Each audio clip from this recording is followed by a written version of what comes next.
everyone, Chris here, and welcome to my channel, and welcome to the third vlog of July. It has been very, very hot.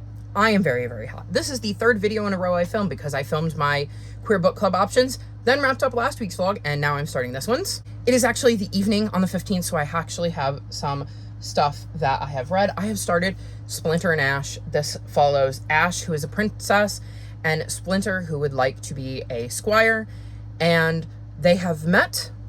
And Ash has made Splinter her squire, despite the fact that usually boys are squires. And I don't know what's going to happen next. I'm intrigued so far. I am already liking the relationship that is developing between Ash and Splinter, and this looks like it could have a lot of action and be fun based on where I'm at now. And the other book I'm reading is Ronan Boyle and the Bridge of Riddles. And this follows a boy named Ronan whose parents were imprisoned and shouldn't have been. They're innocent, and he's working, I believe, to try to clear their name. I'm not loving this. It's all right. The audiobook is kind of neat with the voices that the voice actor is doing for the audiobook, but I can't say that I'm like super invested in the story. This feels 3 stars. It's a quick read though. Like, I'm already this far into it and I didn't even spend that much time on it. So I'll probably give the first book a try. Like, maybe by the end I'll be invested enough to want to continue because this is the first book in a series, but we'll see where I end up with that. Other books I would like to get to are Community Witch. I would like to get back to that. I have to make a decision on this. I have to get back to this week because I need to make a decision because it is overdue from the library. So that is my plan for this week. I am trying to make this clip very brief because I am very hot. So hopefully I will check back in with you in a few days. I have less wrestling this week, which will also help because last week I had Dynamite from 8 to 10 on Wednesday, and then I had Collision from 8 to 10 on Thursday, and then I had AEW All in Texas on Saturday, and the pre-show started at 1 and the main card ended at 9 p.m. So I did basically nothing but watch wrestling on Saturday, and I just want to say my boy Adam Page won. I was so happy, y'all. Like, I was just overflowing with joy on Saturday night despite how tired I was. He has been one of my favorite wrestlers since the moment I got in to AEW, and the story they were telling was just so amazing, and he had to win, and he did, and it was just, oh, it was beautiful. I've watched it a couple of times since then, and just every time I am just filled with so much joy. So I had a lot of fun on Saturday despite the fact that I wasn't reading, and yeah, it was a really, really good time. So don't mind that I didn't read there, but this week there is not a pay-per-view that will be eating up a giant chunk of my Saturday, so hopefully I will be able to check in and actually get a lot more read this week. And whenever I do check in, hopefully I have tons of books to tell you about. Fingers crossed.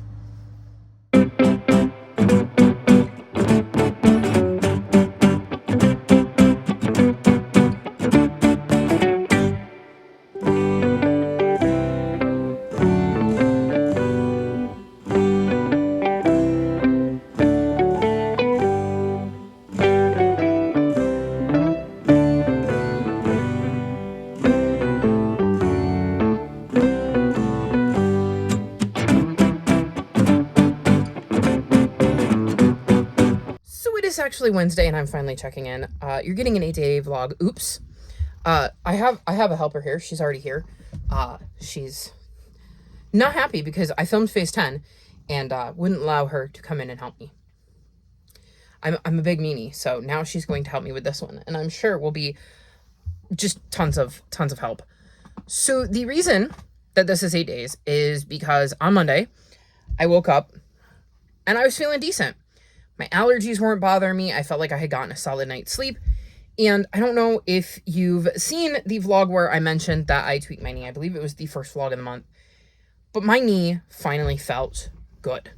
It's been a long few weeks. And I finally did some cleaning I had been putting off because there were places that were like really hard for me to get to because of my knee. And I was trying to be very careful how I moved it and put weight on it and stuff like that. So because I was feeling good, I ended up cleaning, and what I did was I had all of these books just piled that I had hauled that I bought because I wanted to keep them or had since read and decided I wanted to keep them. And I finally, we're gonna swing you around, put the second bookcase in my bedroom. I had been wanting to do that forever, and I had pieces of one of the like thinner Billy bookcases like that I have back here. Because I have the 2 long ones, but then I have the ones that's like half the size. I had pieces of that in my living room for months. and just did not get around to putting it together because it needed to go where that black bookcase went, and I just did not have the energy to put the black bookcase there. So I did that yesterday, and that took ages. Just ages. Because, of course, you're moving books around, and the shelves on that are not perfect, so I had to figure out which books actually fit on the shelves and make it look nice in the way I wanted it, and then move all of these books around. I still have other stuff I need to do. Cielo, you can't block the camera. So I was working on that. Also, over the weekend, we got our little free library up. Cielo. I'll pop a picture up here. It's all out and ready and has books in it. Now I just have to wait for people to find it, which is easier said than done, apparently. We're not on, like, a main traffic road. We're more, like, of a road less traveled. Like, we don't get tons of traffic. So it's going to be people who intentionally kind of seek it out because we're not really a place that gets a lot of visitors. So that'll be interesting. Cielo, you're really not helping. At least it's not hot. We had a couple of cool days, which is part of why I did that, because I had been meaning to. We're going into another hot spell, but it's also why I haven't checked in, because I was just enjoying, you know, chilling. Cielo, you can't. She's so helpful. You can't go up there. How many times do I have to tell you, you can't go up and around the back of the camera? She knocks it almost every time. So I was kind of utilizing that, like, cooler weather. And then today I just wanted to film, and it was like I had to do this, that, and the other before I could actually get to filming. And then I think I did so much yesterday that I drained myself for today. So then I ended up taking a nap, and everything just kind of went out of control. So it's actually 3:38 in the morning on Wednesday. And I'm finally filming this update, mainly because I would like to read something, and it's probably going to be one of the books I'm in the middle of. And yeah, I don't want to do that because then I prolong it another day. Believe me, I realized this morning. I realized this morning that I had picked up a book that I had already been reading. I was like, well, that's not going to work. So I guess it's an 8-day vlog. So we're filming this clip so I can get this done. And like I said, I had to film that because I wanted to do it while it was going to be cool, and we're headed into a hot spell. So I got that done. Hour and a half, which is that's just not what I needed. Anywho, books I read. We're still going very, very slowly. So first up, I finished Ronan Boyle and the Bridge of Riddles. I gave this 1.5 stars. I didn't particularly enjoy it. We're following Ronan, whose parents have been accused of a crime they didn't actually commit, and he hopes to clear their name, and does so by joining the Irish police force that handles the misdeeds of numerous magical creatures, and it didn't work for me. It really didn't work for me. I was very bored. There was not much going on that I connected with. I have definitely read worse books, hence the 1.5 star rating, and why it wasn't lower, but, like, it just did not do much for me. I'm not even sure I could tell you most of what it was about. I'm not even sure I understood most of what it was about. It felt very disjointed, and, like, I didn't understand how any of this tied in to his parents, like, what he was doing on the Irish police force, and yeah, that's just not a series for me, and now I know, and I can unhaul this. Then I finished Splinter and Ash, and I gave this 4 stars. I did actually really enjoy this one. This follows Splinter, who would like to be a squire and then eventually a knight, and Ash, a princess who doesn't feel like she's really up to the task. They meet and form a friendship, and they end up finding out that there is this conspiracy to overthrow the kingdom, and so they have to work together to kind of face that. But Ash gets kidnapped, and Splinter, not being okay with that, decides to go after her. And so we see Ash and Splinter trying to figure out how to kind of come back together, because Ash isn't just letting herself be kidnapped. I really enjoyed this. So one of the things I enjoy is the fact that there's some rep in here. Splinter is kind of dealing with some gender stuff. They're not quite sure what their gender is, and we're seeing Splinter explore that throughout this story. And Ash, I don't remember if it explicitly states what Ash has, but I believe they have some form of, like, hypermobile joints, because they have to wear a lot of braces, and it's really easy for them to pop things out of place. So they have, like, a cane to walk with, and, like I said, braces. So we see some disability rep there and some LGBTQ plus rep in Splinter, and I liked having that rep in the story and seeing them explore that, while it also feeling like a very typical fantasy story and having that kind of general storyline of like somebody is plotting against the kingdom and they've taken the princess and now the princess's squire has to come get her. And I've just really liked the way that the things these two characters are going through interacted with the general story. Both Ash and Splinter develop some interesting relationships in the story. I think it's got a really solid base for the coming novels because there is going to be a book 2. It is the start to a series. And so I'm looking forward to seeing where things go from here and how these two continue to grow as characters and what happens with the kingdom and the plot and all of that. So very much enjoyed this one. And my bookshelf is full. And I just realized I did not save a spot for this when I was moving all those books around. Oh, goody. It begins again with the pile of books I have no idea what to do with. Then I read Chains, and I gave this 4 stars. This is set during the Revolutionary War, and we're following a slave named Isabel. And her mother died a year ago, and so she's been taking care of her little sister Ruth. And when her master dies, she believes she and her sister are going to be set free because that was her master's plan. Unfortunately, they have no paperwork to prove that, so her master's nephew, who is now claiming ownership over her, sells her and her sister, and she's just trying to figure out how to keep herself and her sister safe. And we're seeing their lives during the Revolutionary War and what that is like for slaves during that time, what is going on, and seeing the viewpoint of the war from slaves.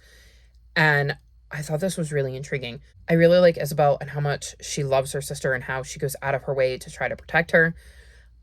I like seeing her be strong for the both of them while trying to figure out how to fix the situation that she never anticipated herself being in. I thought it was a really interesting look at the Revolutionary War from a perspective I don't think I've read from before. And so that added a interesting element. There were a lot of moving parts in this book. It left on a cliffhanger, which led to me immediately picking up Forge. And my bookmark is in the wrong spot because I was listening to the audiobook. And this is the book I picked up. And then this morning went, oh, right. So I'm much farther in this because I was just listening to the audiobook. I don't know exactly where I am. I think I have like 2 hours left in the audiobook.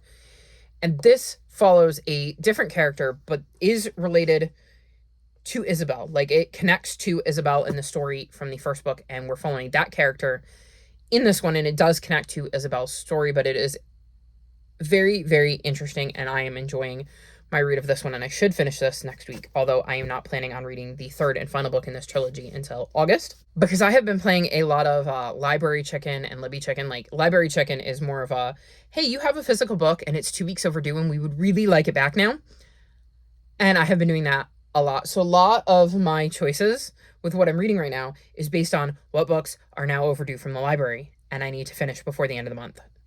Either because I'm going to lose my audiobook or I'm going to lose my physical. Well, they can't take the physical copy of me, but I don't really want to be charged for a book that like I have in my hands and can produce. So you'll see that come into play. And the first of those is The Stolen Life of Colette Marceau. This became overdue and I decided to read it, and I ended up giving it 5 stars. I love this. This is a historical mystery that follows Colette, who is a thief. She likes to steal, but she only steals from bad people. She makes sure that the people she is stealing from have done harm to others. They're not good people, and then takes what she's earned from them and does good with it. And one of the things she has done is anonymously fund a Holocaust memorial museum of sorts. This is in part because she was in France when it was occupied during World War II, and that would be our second storyline, is seeing Colette when she was younger in a occupied France during World War II, and unfortunately, her mom getting arrested and her sister being stolen by somebody during that arrest and then later turning up dead. She's always wondered what happened to her sister, and the mystery is her trying to figure out what happens to her sister. And the reason she starts digging back into that is because in the hem of their nightgowns were these bracelets that were like 2 sets of a pair, so when they come together, they create, I want to say, like a butterfly. I really wish I had the book in front of me just to double check. And when they found Lily's body, they didn't find her half of this bracelet. Colette still has her half, And then the other half finally shows up in another museum or exhibit of some sort. And Colette now has a need, a just burning need. Like, she has to know where that came from because she thinks it'll finally give her the answers she seeks about her sister. So we see present day and Colette trying to figure out where the bracelet came from and learn more about how it connected to what happened to her sister and trace its steps from her sister's nightgown to this person who has allowed it to be shown. And then we see the past when we get to see Colette and her family, and we find out the events that led up to her sister being taken and snatched and being found in the river. So I just really, really enjoyed this. I loved the mystery aspect. I was so invested in the characters and the story. There were several twists and turns I did not see coming. I love the way that Kristin Harmel put this novel together. I have heard her name when it comes to historical fiction and just never sat down and actually read anything by her. And now I just want to read all the Kristin Harmels because I just absolutely love this. My mom also read it because she wanted to read it after she heard how much I liked it. She also devoured it and gave it 5 stars. So we both really, really love this book. And let me tell you, it is not often that me and my mom are both over the moon about the same book because we have such different reading tastes. But this one just was so good that it managed to capture both of our attentions and suck us both right in. So highly, highly recommend this one.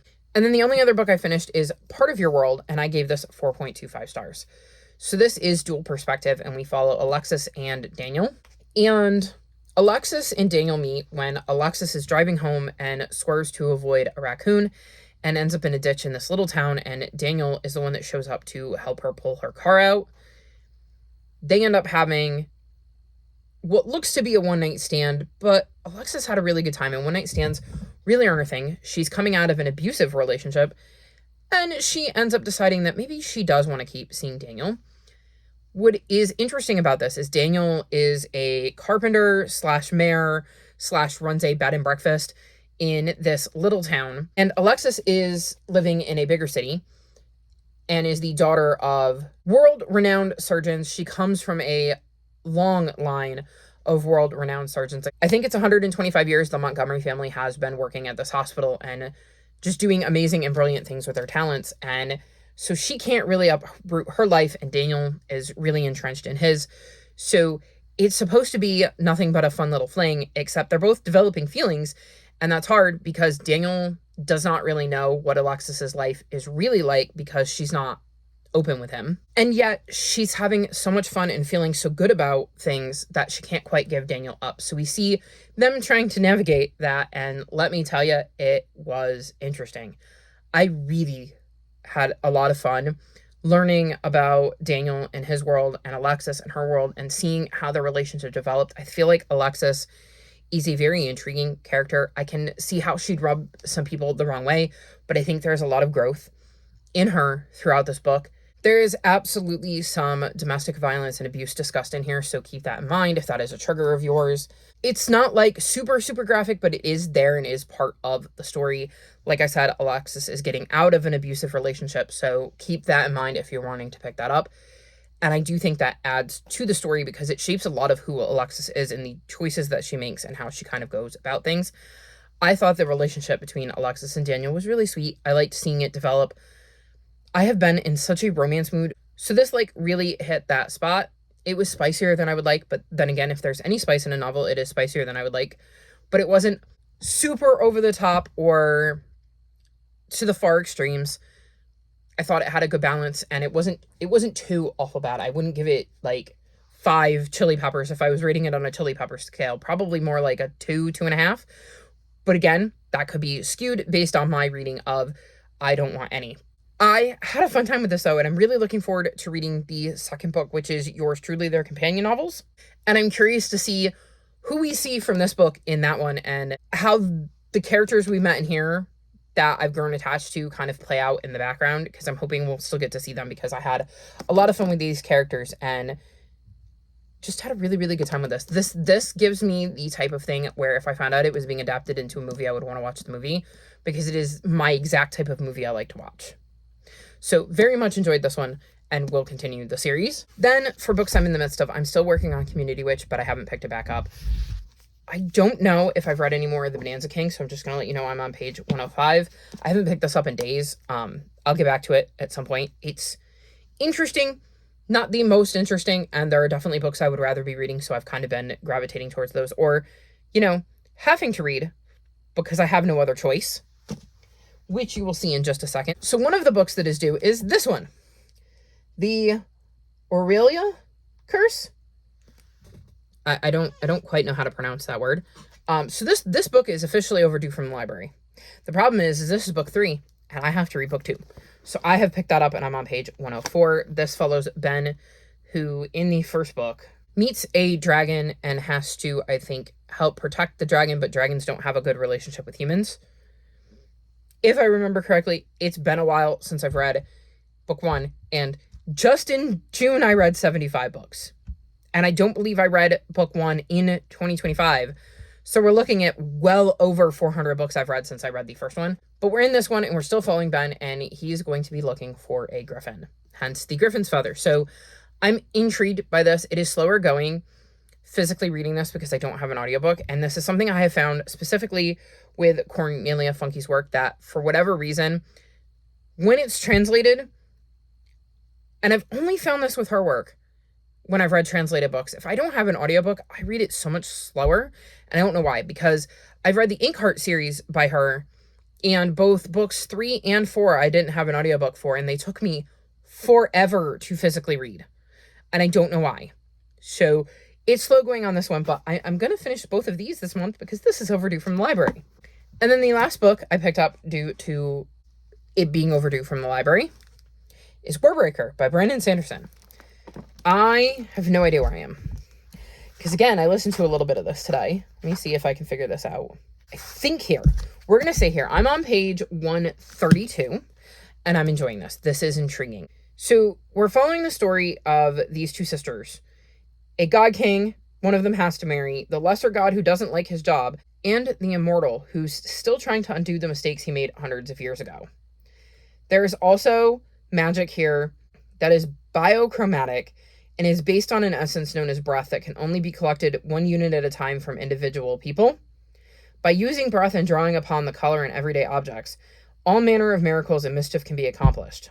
So hopefully you followed that. I'm still trying to figure this out, and I think the best way to do it is to just read it. But we've had multiple VOVs. I really like both of the sisters so far. I think they're very intriguing, and it is interesting to see how things are playing out. I'm enjoying learning about the magic. I'm hoping by the end of the book I will understand the magic a little bit better so I can tell you a little bit more about it in the world. And we'll see. I should finish this next week so I can send it back. And we'll see where I end up when I get to the end of this. It's feeling a 4-star, but again, we'll see.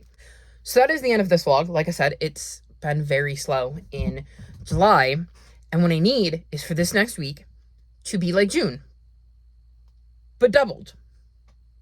That would be helpful. So fingers crossed I can somehow make that happen. I'm not quite sure how I'm gonna do it, but we're gonna give it a try. But that's all for this vlog, and I'm going to wrap this up because it is now 4 a.m. and I have been talking for a very long time, and I would like to sleep at some point tonight. So all of my social media is linked in the description below if you'd like to come chat with me. If you've made it this far in the video, leave me sleepy emojis, anything to do with sleeping, since I should be asleep right now. Like this video and subscribe to my channel, and I'll talk to you next time. Bye!